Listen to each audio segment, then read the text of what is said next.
안녕하십니까. 심리학과에 재학 중인 김유진입니다. 저는 집단 간 갈등과 화해에 대해 연구하고 있고, 오늘은 집단 간 화해에 대한 문화적 지향성의 영향을 다룬 연구 성과에 대해 소개해드리려고 합니다. 현대사회에는 다양한 집단 간 갈등을 관리하고 해소하기 위한 방안이 꾸준히 논의되고 있습니다. 갈등이 지속될수록 상대 집단에 대한 부정적 담론이 만들어지고 이것이 점차 화해를 방해하는 심리적 장벽으로 작용하게 되어 내 집단에게 불리한 정보를 회피하게 만들고 갈등이 더 심화되는 악순환을 발생시킵니다. 이런 악순환을 끊고 화해를 이루기 위해서는 내 집단 의견에 매몰되지 않고 내 집단의 위협이 될 수 있는 대안적 의견에 대해 개방성을 보여야 합니다. 본 연구는 대안적 정보 개방성을 화해적 행동의 지표로 규정하고 문화적 지향성이 이에 미치는 영향을 알아보고자 하였습니다. 문화심리 분야의 이론들에서 개인주의와 집단주의는 전통적으로 서로 상충되고 변화하기 어려운 것으로 여겨져 왔습니다. 그러나 국가 수준과 개인 수준의 문화를 구분하는 연구들이 진행되면서 개인 수준의 문화가 상황에 따라 유연하게 달라질 수 있고 이러한 문화적 지향성의 하위 요소가 어느 한쪽으로 함께 움직이는 것이 아니라 서로 독립적으로 작용할 수 있다는 것이 밝혀져 왔습니다. 문화적 지향성의 점화를 통해 개인의 사회적 행동이 달라진다면 갈등 상황에서 문화적 지향성의 하위 차원의 영향을 탐색하는 것은 현실의 갈등 해결 방안을 논의하는 데 중요한 기여를 할 수 있을 것입니다. 대안적 정보 개방성을 보이기 위해서는 먼저 내 집단 담론으로부터 독립적으로 사고해야 합니다. 문화적 지향성의 하위 차원인 자기표상은 개인이 나와 타인의 관계를 어떻게 인식하는지 나타냅니다.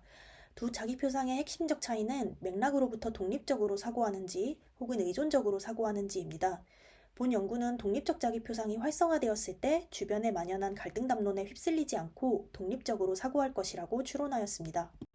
그런데 내 집단과 다른 태도를 드러내는 것은 주변 구성원으로부터 비난과 같은 비용을 불러일으킬 수 있습니다. 개인이 화해를 추구하기 위해서는 이런 비용에도 불구하고 행동할 동기가 필요합니다. 문화적 지향성의 또 다른 요소인 가치 지향성은 집단과 자신의 이익이 상충될 때 어느 쪽을 우선시하는지를 나타냅니다. 독립적 자기표상이 우세하더라도 개인이 자기 자신만의 목표와 이익을 추구한다면 집단을 위해 개인적 비용을 감수하지 않을 것입니다. 따라서 본 연구에서는 집단주의 가치 지향성이 우세할 때에만 자기표상의 효과가 나타날 것으로 예측하였습니다. 이에 따라 연구 가설을 정리하면 다음과 같습니다. 이러한 가설을 토대로 20대 청년층의 성별 갈등 장면에서 대학생 남성 141명을 대상으로 2x2 피험자 간 설계의 실험을 진행하였습니다. 절차를 설명드리겠습니다. 먼저 참가자들은 메타버스 공간에서 두 가지 조작 과제를 수행합니다. 자기표상 조작 과제는 메타버스 캐릭터를 꾸미는 과제로 제시되었고 참가자들은 캐릭터를 구상하는 과정에서 자기표상을 점화시키기 위해 구성된 세 가지 질문에 답변하였습니다. 다음으로 가치 지향성을 조작하기 위해 참가자들은 조건에 따라 마을 창고 또는 개인 창고에 목표만큼의 과일을 수확하는 게임을 수행하였습니다. 이때 두 가지 조작 과제의 순서는 무선적으로 제시되었습니다. 조작 과제 수행 후 참가자들은 메타버스 내의 새로운 방으로 이동하였습니다. 방에 입장하면 모든 참가자가 1분 동안 화면에 제시된 요약 정보를 조회하도록 했습니다. 이는 내 집단과 외 집단의 담론이 확연히 상반된다는 인식을 조영하고 집단 간 갈등 상황을 현저히 만들어주기 위한 통제 절차입니다. 1분간 요약 정보를 조회하고 나면 종속 변수를 측정하기 위해 14분 동안 온라인 게시판에 제시된 정보 12가지를 자유롭게 조회하였습니다. 14분간 자유롭게 조회할 정보 목록에는 다음과 같이 내 집단과 외 집단 중 누구와 관련된 자료인지 분류된 12개의 정보가 제시되었습니다. 모든 참가자가 정보를 조회하고 다음 방으로 이동하면 연구에 대한 설명을 제공하고 실험을 종료하였습니다. 종속 변수는 정보를 조회한 개수와 시간을 바탕으로 계산되었습니다. 먼저 내 집단과 외 집단의 정보에 대해 평균적으로 투자한 시간을 산출한 다음 외 집단 평균값에서 내 집단 평균값을 빼서 상대적 정보 처리 값을 산출하였습니다. 이 값이 클수록 외 집단 정보를 내 집단 정보에 비해 더 자세히 읽은 것이기 때문에 외 집단 정보에 대한 개방성이 높은 것으로 보았습니다. 가설 검증을 위해 상대적 정보 처리 값에 대해 2A 아노바를 실시하였습니다. 분석 결과 두 독립 변수의 상호작용이 유의하였으며 단순 주요과 분석 결과, 가설과 일관되게 집단주의 가치 지향성 조건에서 자기표상에 따른 차이가 나타났습니다.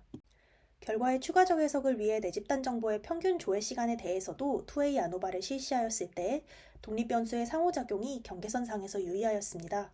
그래프를 보시면 집단주의 가치 지향성과 독립적 자기표상이 조합되면 내 집단 담론 정보를 덜 자세히 보는, 즉 덜 고착되는 경향성이 있음을 알 수 있습니다.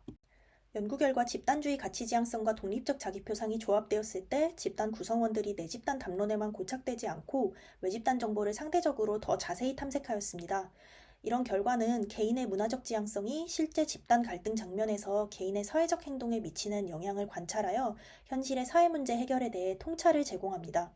또한 개인주의와 집단주의의 핵심 요소가 서로 배타적인 것이 아니라 적절히 조합되었을 때 오히려 상승 효과를 낼 수 있다는 결과는 문화와 사회적 행동 간의 관계를 보다 정교하게 이해하는 데 기여할 수 있습니다. 향후 연구 계획에 대해 말씀드리겠습니다. 먼저 본 연구의 논리를 다양한 갈등 장면으로 확장하여 수렴적 근거를 얻을 수 있습니다. 또한 화해란 굉장히 추상적이고 복합적인 현상이기 때문에 본 연구에서 다룬 종속 변수 외에도 화해의 지표로 작용할 수 있는 유관 변수들에 대해 효과를 확인한다면 화해라는 현상에 대해 더 구체적으로 이해할 수 있을 것입니다. 마지막으로 본 연구에서는 두 집단이 서로 피해자임을 주장하는 경쟁적 피해자와 장면을 다루었으나 내 집단 역할을 달리한 장면에서의 이론의 적용 또한 고찰해 보려 합니다. 지금까지 들어주셔서 감사합니다.